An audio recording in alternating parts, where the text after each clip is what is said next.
tematik dengan judul pemanfaatan limbah batang pisang sebagai pupuk organik cair. Adapun alasan saya memilih judul ini karena di desa Seyotaram dan beberapa desa di Kecamatan Ibu Mangus, tanaman pisang ini cukup potensial. Banyak kelompok tani yang membudidayakan tanaman pisang.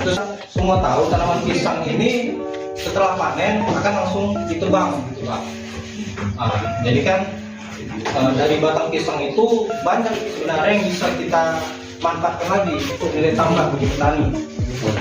Adapun pupuk organik cair itu adalah pupuk yang berbahan dasar hewan atau tumbuhan yang telah mengalami proses fermentasi dalam bentuk cairan. Kalau kita ketahui, pupuk organik cair ini sungguh banyak manfaatnya.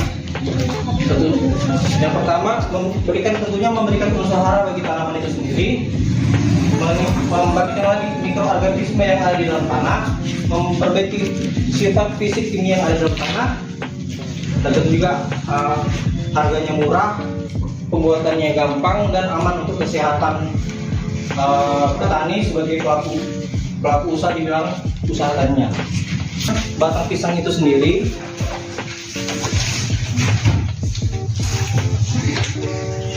dan untuk bahan dekomposernya, untuk pengurai dari unsur hara dalam batang pisang kita menggunakan M4. Dekomposer pengurai ini butuh nutrisi.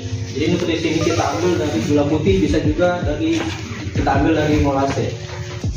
Lakukan mengaktifkan dulu mikroorganisme yang ada di dalam M4 ini Pak. Pertama, batang pisang yang saya gunakan ini landasan teorinya menggunakan batang pisang yang beratnya sebanyak 5 kg Bu, dan gula pasir sebanyak 250 gram, dan nanti M4 nya kita gunakan sebanyak 100 ml.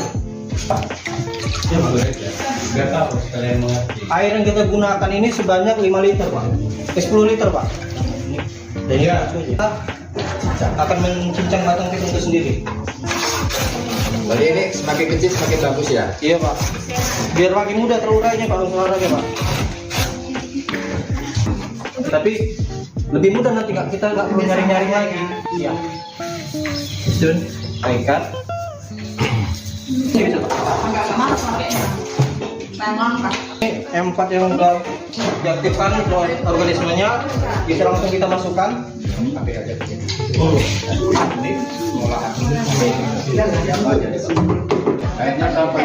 Airnya 10 liter untuk bongkol pisang 5 kilo tadi.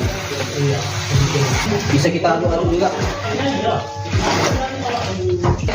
Kita tutup.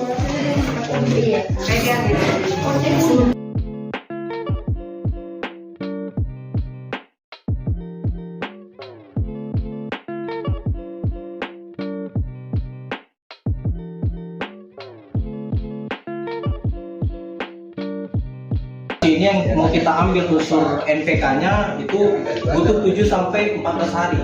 Tapi setiap 1 hari sekali ini plastik kita buka. Ini yang mengeluarkan. Tapi kalau tidak prosesnya udah jadi, air dari POC ini dia air bau tape. Dan airnya itu nanti akan muncul seperti jamur putih gitu Bu. Iya. Dan warnanya itu nggak pekat. Itu kalau berhasil. Kalau POC ini gagal, dia berbau busuk nanti dia, ibu paret gitu.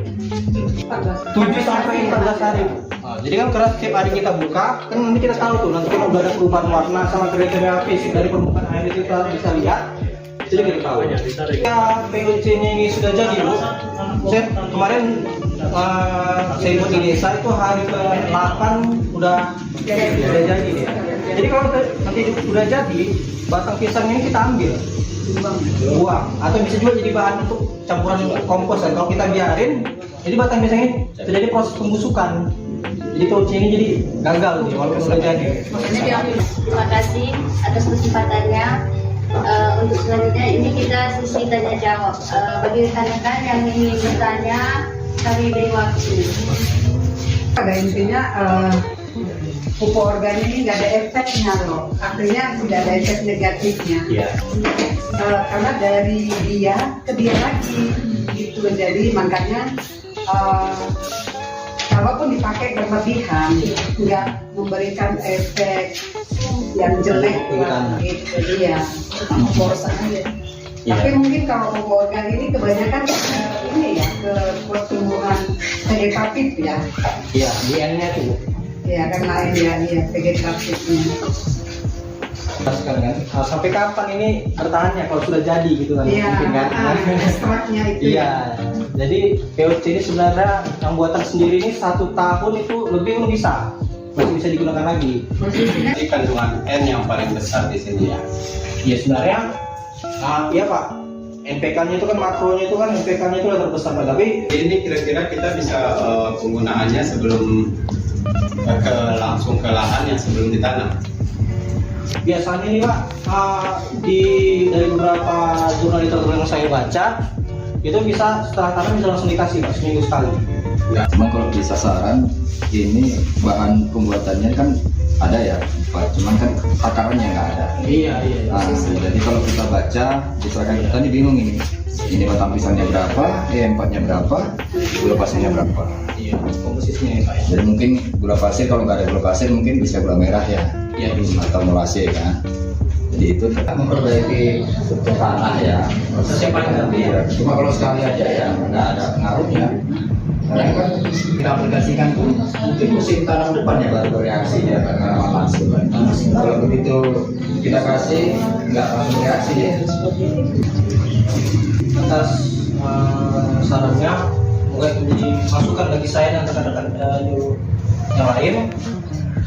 Sekian presentasi tematik dari saya. Assalamualaikum warahmatullahi wabarakatuh.